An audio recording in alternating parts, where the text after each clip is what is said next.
उत्तर प्रदेश के बरेली जनपद से इस वक्त की एक अत्यंत हृदय विदारक और विचलित कर देने वाली खबर सामने आ रही है, जहां कुदरत के कहर ने नेशनल हाईवे पर मौत का तांडव मचाया है। बरेली के थाना फरीदपुर क्षेत्र में आज रविवार की सुबह जब सूरज की पहली किरण कोहरे की घनी चादर को भेदने में नाकाम रही, तब लखनऊ दिल्ली नेशनल हाईवे 24 पर काल ने अपना घेरा डाल दिया। द्वारिकेश चीनी मिल के समीप दृश्यता शून्य थी और इसी धुंध के बीच रफ्तार का जुनून एक बड़ी त्रासदी में बदल गया। आगे चल रही एक कार की गति क्या थमी, पीछे से आ रहे वाहनों का जैसे एक अंतहीन सिलसिला मौत की गूंज के साथ एक दूसरे से टकराता चला गया। 3 रोडवेज बसों समेत करीब 3 दर्जन वाहन ताश के पत्तों की तरह आपस में भिड़ गए और देखते ही देखते हाईवे का वो हिस्सा चीख पुकार और मलबे के ढेर में तब्दील हो गया। एक शिक्षक के दृष्टिकोण से यदि देखें तो ये घटना हमें जीवन की नश्वरता और सुरक्षा के प्रति हमारी भारी चूक का एहसास कराती है। इस भीषण दुर्घटना में मुजफ्फरनगर निवासी रोडवेज बस चालक अतर सिंह, जो गोरखपुर से मेरठ की ओर यात्रियों के सपनों को लेकर जा रहे थे, जिंदगी की जंग हार गए। वो अपनी ही बस के क्षतिग्रस्त केबिन में बुरी तरह फंस गए थे और अस्पताल पहुंचते पहुंचते उनकी सांसों ने साथ छोड़ दिया। उनके साथ ही सफर कर रहे 2 दर्जन से अधिक यात्री, जिनमें मासूम बच्चे लव और माही भी शामिल थे, गंभीर रूप से घायल हुए हैं और वर्तमान में जीवन और मृत्यु के बीच संघर्ष कर रहे हैं। देख रहे हैं इस समय हम नेशनल हाईवे पर हैं और इस समय फरीदपुर के नजदीक द्वारकेश चीनी मिल के पास मौजूद हैं और यहाँ पर सुबह सुबह लगभग 7:45 बजे बड़ी घटना घटित हुई है। यहाँ पर लगभग 3 दर्जन वाहन एक दूसरे में घने के कोहरे के कारण ठुकते गए और यहाँ पर चीख पुकार मच गई। लेकिन यहाँ पर जो है चालकों का कहना है कि कहीं न कहीं बड़ी लापरवाही प्रशासन की देखी जा रही है और जिम्मेदार यहाँ पर नहीं दिखाई दे रहे हैं, जिसकी वजह से ये घटनाएं हो रही हैं। कोहरा तो प्राकृतिक है, लेकिन कोहरे के अलावा जो जिम्मेदार हैं वह भी कहीं न कहीं कुंभकर्णी नींद में सो जाते हैं, जिसकी वजह से घटनाएं घटित हो रही हैं। हमारी मित्र सिंह द्वारा जो कि चालक हैं और अभी गाड़ी लेकर के आए हैं, उनकी गाड़ी इस घटना में शिकार हो गई घटना की, और उन्होंने बताया आगे 2 रोडवे बस थी, उसके पीछे एक वाहन था, उसके पीछे की गाड़ी थी जो कि दूसरे में ठुकते गए, उसके पीछे लगभग कई गाड़ियां जो है कई दर्जन गाड़ियां ठुकती गई लगातार। और इसमें जो है भारी लापरवाही बताई जा रही है कि टोल कर्मी जो हैं वो यहाँ पर कोई भी अपनी एक्टिविटी नहीं दिखा रहे हैं, जिसकी वजह से घटनाएं हो रही हैं और सुरक्षा के कोई पुख्ता इंतजाम भी नहीं है हाईवे पर, जिसकी वजह से ये घटनाएं हो रही हैं। और घने कोहरे में कोई भी आता है उसको दिखाई नहीं पड़ता है, एक दूसरे को जा रहे हैं, लेकिन उनके साथ में ऐसी घटनाएं हो जा रही हैं। तो इसमें किसका दोष है? आखिर कौन है जिम्मेदार? जिम्मेदारियों को कौन निभाएगा? ऐसा कहना हमारे चालकों का है, जो उन्होंने अभी बताया, आपने दुखड़ा सुनाई, अपनी दुख की बात सुनाई, और उनका कहना है घटनाएं हो रही हैं वो कहीं न कहीं लापरवाही के चलते हो रही हैं। जिम्मेदारों की भारी लापरवाही यहाँ पर देखी जा रही है। सर कहाँ से आना हुआ है, कहाँ जाना था? और ये रास्ते में जो घटना घट गई है द्वारकेश के पास, कैसे घटी हुई है? कितने बजे घटी? 7:30 पौने 8 बजे करीब। क्या घटना रही होगी? कितने वाहन छूटे? गाड़ियाँ तो बहुत हैं। किस तरह की घटना हुई है?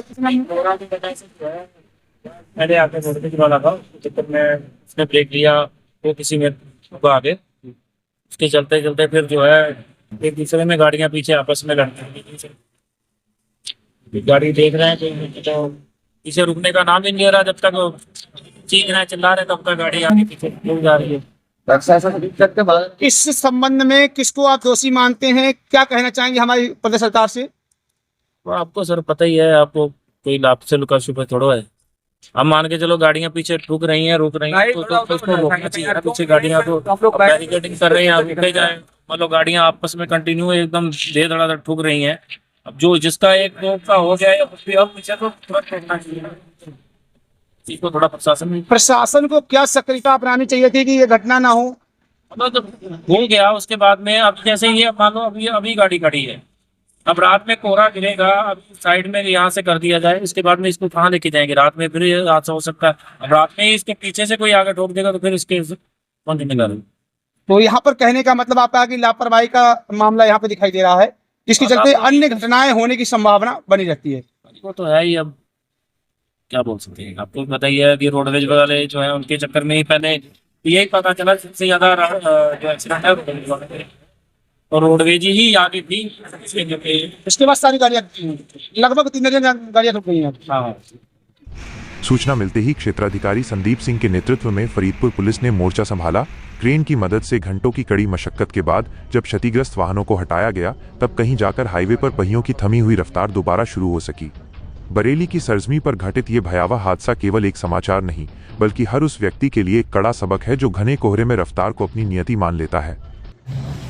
आज दिनांक 18/1/2026 को प्रातः 8:15 पर थाना फरीदपुर पर एक सूचना प्राप्त हुई कि द्वारकीय चीनी मिल फ्लाईओवर के पास एक रोड एक्सीडेंट हुआ है। इस सूचना पर थाना फरीदपुर पुलिस बल तथा मेरे द्वारा तत्काल घटनास्थल का निरीक्षण किया गया।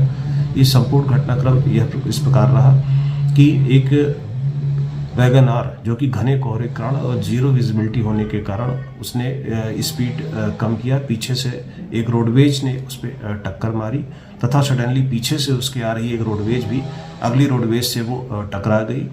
इसी क्रम में चूँकि घना कोहरा था और जीरो विजिबिलिटी थी, इस कारण पीछे से आने वाले वाहन उसमें क्रमशः वो टकराते रहे। संपूर्ण घटनाक्रम में 5 हल्के वाहन अर्थात कार तथा 8 के करीब भारी वाहन पारस्परिक रूप से पीछे से आकर एक दूसरे से टकराए। इस संपूर्ण घटनाक्रम में रोडवेज बस संख्या UP 81 BT 7464 का चालक अतर सिंह गंभीर रूप से घायल हुआ, जिसे इलाज के लिए भेजा गया। इलाज के दौरान उसकी मृत्यु हो गई तथा संपूर्ण घटनाक्रम में अन्य कोई ऐसा चालक या कोई यात्री या कोई वैसा व्यक्ति न था जिसको गंभीर रूप से चोट आई हो और उसे फर्स्ट एड की तात्कालिक आवश्यकता महसूस हुई हो। सभी प्राइवेट वाहनों में जो छोटी मोटी टूट फूट थी, उनके वाहन स्वामी उसको खुद चला के वहाँ मौके से वो चले गए। 3 ऐसे वाहन जो कि टेक्निकल इशू के कारण मौके से नहीं हट सके, उन बड़े वाहनों को सेफ साइड खड़ा करा दिया गया है। बस चालक अतर सिंह के पंचायतनामा और पोस्टमार्टम की कार्रवाई अमल में लाई जा रही है। साथ ही साथ मैं अपील करना चाहूँगा कि इस घने कोहरे के कारण जो जीरो विजिबिलिटी बन रही है, उसमें हाईवे पर चलने वाले जितने भी चालक हैं वो अपने गति को नियंत्रित रखें ताकि भविष्य में इस प्रकार की कोई दुर्घटना और जनहानि न होने पाए। धन्यवाद। फॉग अधिक था, फॉग की वजह से अब क्योंकि गाड़ी रोड पर पहले ट्रक और ये का आपस में एक्सीडेंट हुआ, उसी के पीछे ये गाड़ियाँ जो हैं वो आगे लगी। लगभग कितने घायल हुए हैं या किसी की मौत भी हुई है?